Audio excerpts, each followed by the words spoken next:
I just bought a Caterpillar D8H, specifically the 46A version, for only $2,000. I decided to buy it with almost no inspection, just hoping that the engine isn't seized and that it can still start and move on its own to get out of here. If I'm lucky, I can keep it running just long enough to climb onto the trailer and haul it away.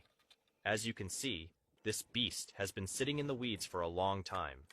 I have no exact information on how long it has been abandoned, but it's clearly been a while. Grass has overgrown it, and even trees have started growing around it. Now it's time to clean it up and try to bring it back to life.